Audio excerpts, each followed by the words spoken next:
Max Weber is one of the philosophers best able to explain to us the peculiar economic system we live within called capitalism. Born in Erfurt in Germany in 1864, Weber grew up to see his country convulsed by the dramatic changes of the Industrial Revolution. Cities were exploding in size, vast companies were forming, a new managerial elite was replacing the old aristocracy.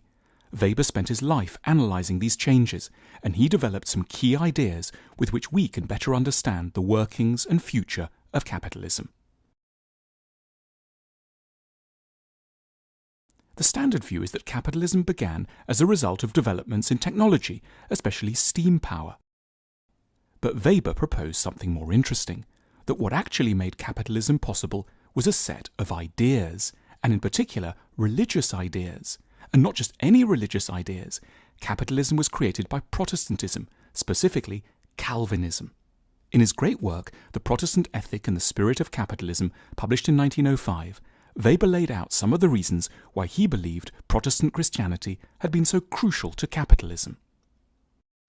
In Weber's analysis, Catholics have it relatively easy.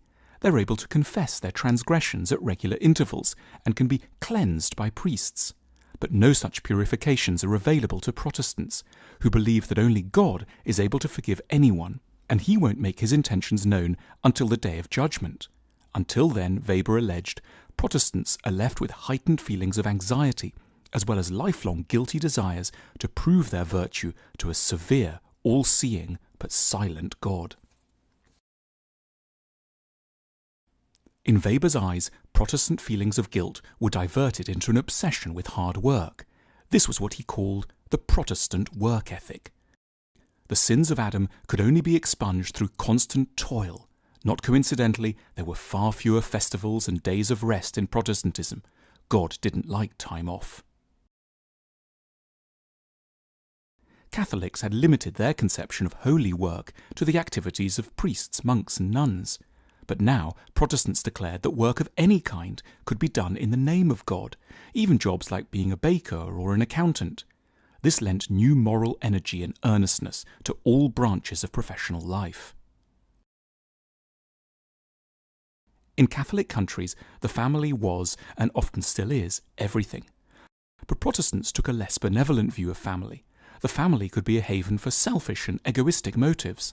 For early Protestants, one was meant to direct one's selfless energies to the community as a whole, the public realm where everyone deserved fairness and dignity. Protestantism and eventually scientific capitalism turned its back on miracles. Weber called this the disenchantment of the world. So prosperity wasn't to be thought of as something mysteriously ordained by God. It could only be the result of thinking methodically, acting honestly, and working industriously and sensibly over many years. Without a belief in miracles, people turned to science for explanations and changes, which encouraged scientific investigation and discovery, and eventually technological booms. Taken together, these 5 factors created in Weber's eyes the crucial catalytic ingredients for capitalism to take hold. Marx had argued that religion was the opium of the masses, a drug that induced passive acceptance of the horrors of capitalism. But Weber turned this dictum on its head. People didn't tolerate capitalism because of religion. They only became capitalists as a result of their religion.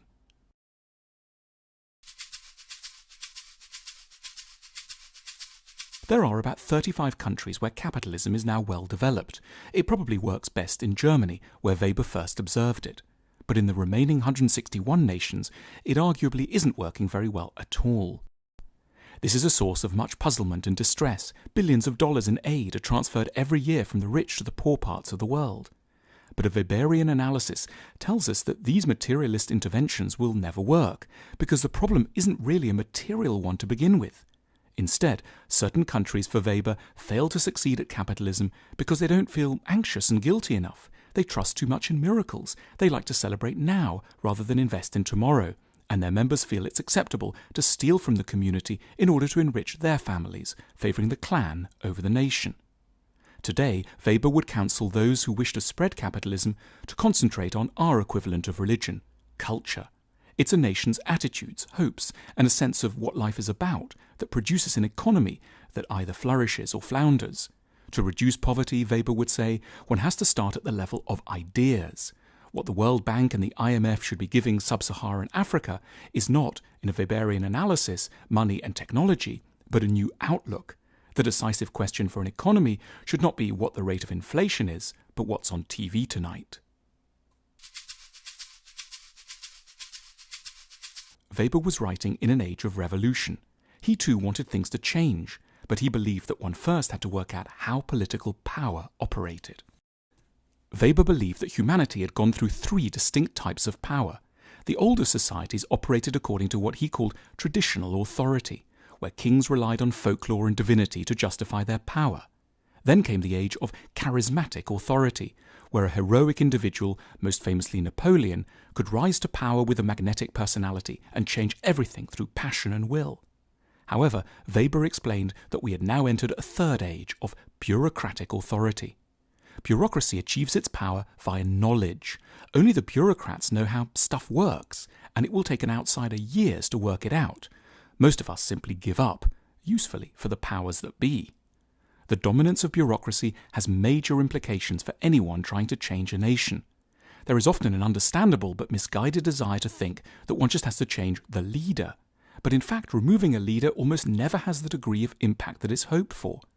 If we're to get things to go better, much of it will have to come through outwardly, rather undramatic, bureaucratic processes. It will come through the marshalling of statistical evidence, patient briefings to ministers, testimonies to committee hearings, and a minute study of budgets. Weber tells us how power works now and reminds us that ideas may be far more important than tools or money in changing nations. It's a hugely significant thesis. With Weber's guidance, we learn that so much which we associate with vast, impersonal, external forces is in fact dependent upon something utterly intimate and perhaps more malleable, the thoughts in our own heads.